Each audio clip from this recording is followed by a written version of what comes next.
Hey everyone, this is Parag and constitution of India की ये series में मैं आ गया हूँ आप लोग के सामने फिर से एक बार। तो कॉन्स्टिट्यूशन ऑफ इंडिया की ये सीरीज में हमने सबसे पहले चालू किए थे हमारे फंडामेंटल राइट्स, और फंडामेंटल राइट्स में हमने सबसे पहले चालू किया था राइट टू इक्वालिटी के बारे में। राइट टू इक्वालिटी जो बात करता है आर्टिकल 14 से लेके आर्टिकल 18 तक।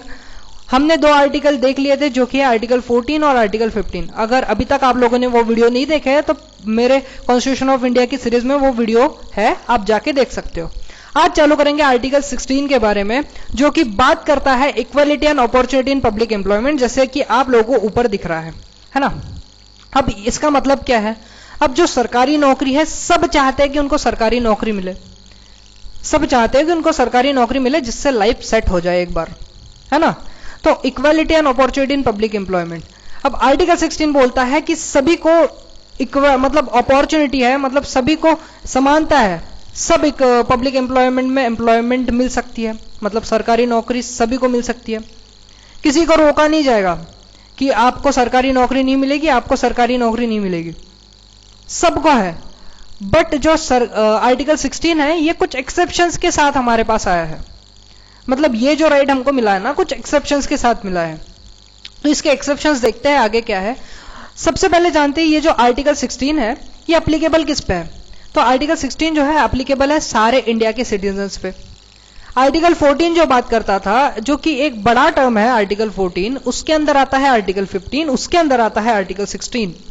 आर्टिकल 14 सारे लोगों की बात करता था, जो फॉरेनर हो, बांग्लादेशी हो, पाकिस्तानी हो या इंडिया का सिटीजन हो, सारे लोगों की बात करता था आर्टिकल 14। आर्टिकल 15 बात करता था इंडिया के सिटीजन्स की, सेम आर्टिकल 16 बात करता है इंडिया के सिटीजन्स की। अब अगर हम इंडिया के सिटीजन्स की बात कर रहे हैं तो आर्टिकल 16 ओनली इंडिया के अंदर अप्लीकेबल होगा, चाहे वो कोई भी कास्ट का पर्सन हो, आर्टिकल 16 उस पर अप्लीकेबल होगा, मतलब उसको पब्लिक एम्प्लॉयमेंट में अपॉर्चुनिटी मिलती है। उसके बाद अभी देखते हैं आर्टिकल 16 के कुछ एक्सेप्शंस। अब आर्टिकल 16 में सबसे पहला एक्सेप्शन है आर्टिकल 16(1) जो कि हमने अभी देख लिया, जो डेफिनेशन थी वो आर्टिकल 16(1) की डेफिनेशन थी। अब आता है आर्टिकल 16(2) जो कि आर्टिकल 15 जैसा बात करता है सेम। आर्टिकल 15 में क्या बोला था? Prohibit discriminating against religion, race, caste, sex, place of birth, ये आर्टिकल 15 में बोला गया था। आर्टिकल 16 में एक और चीज ऐड करी गई है जो कि है place of president. Same article 15 जैसा है, जो हमने आर्टिकल 15 देख लिया, नहीं देखा तो पिछले वीडियो में जाके देख लो।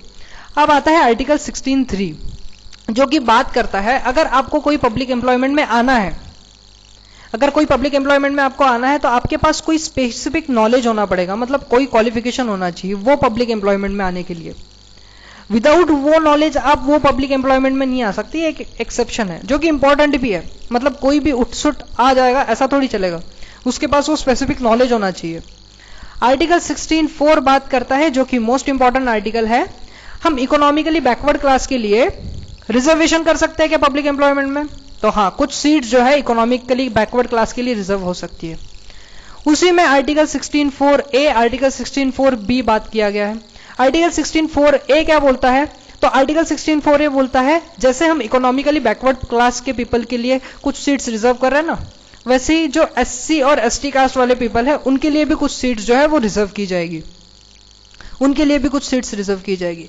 उसके बाद बात करता है आर्टिकल 16(4)(b) जो कि एक मोस्ट इंपॉर्टेंट आर्टिकल है, जो बोलता है कि कुछ सीट जो है हमने इस साल रिजर्व की है, SC ST economically backward class के लिए कुछ सीट जो है हमने इस साल रिजर्व की है।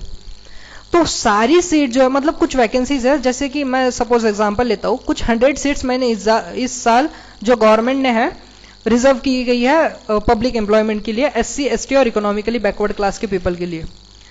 अब कुछ सीट्स जो है वो मतलब भरी नहीं है, अब 99 सीट जो है भर गई है, एक सीट भरी नहीं है। आर्टिकल 15(4)(b) कहता है, 16(4)(b) कहता है कि जो सीट इस साल बच गई है उसको हम नेक्स्ट ईयर कैरी फॉरवर्ड कर देंगे। अब नेक्स्ट ईयर अगर सीट्स है 200 सीट्स पब्लिक एम्प्लॉयमेंट के लिए SC ST और इकोनॉमिकली बैकवर्ड क्लास के लिए रिजर्व करके रखी है, तो उसमें ये सीट ऐड कर देंगे जो कि बन जाएगा फिर 201 सीट बन जाएगी। तो ये बोलता है आर्टिकल 16(4)(b). उसके बाद आता है आर्टिकल 16(5) जो कि बात करता है मतलब जो रिलीजियस डिनोमिनेशन है उसके बारे में बात करता है।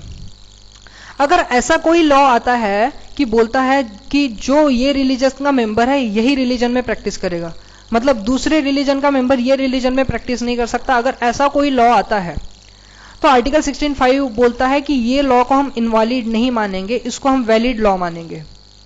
मतलब ये ऐसा कोई लॉ बना तो चलता है क्या कि यही रिलीजन का आदमी यही रिलीजन में प्रैक्टिस करेगा? यस। उसके बाद आता है लास्ट एक्सेप्शन जो कि है आर्टिकल 16(c). आर्टिकल 16(6) क्या बोलता है? आर्टिकल 16(6) बोलता है कि अदर देन, मतलब SC, ST और इकोनॉमिकली बैकवर्ड क्लास के पीपल के अलावा जो है कुछ सीट्स रिजर्व की जा सकती है इकोनॉमिकली वीकर सेक्शंस के लिए।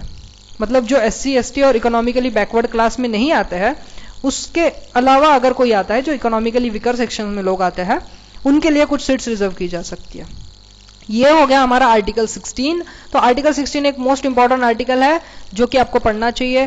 कैसा लगा वीडियो मेरे को बताओ, और वीडियो अच्छा लगा तो वीडियो को लाइक करो, यूट्यूब के चैनल को सब्सक्राइब करो। अगर कोई डाउट है तो मुझे बताओ, मैंने कमेंट से मतलब डिस्क्रिप्शन में मैंने अपना नंबर दे दिया है। और मैं आज अपने जितने भी आर्टिकल 14, 15 और 16 से रिलेटेड नोट्स है वो शेयर कर दूंगा आपके साथ, यही पे शेयर कर दूंगा आपके साथ। तो थैंक यू सो मच, ऐसे ही सपोर्ट करते रहो, ज्यादा से ज्यादा लोगों तक वीडियो शेयर करो एंड सपोर्ट करते रहो। Thank you so much, keep watching.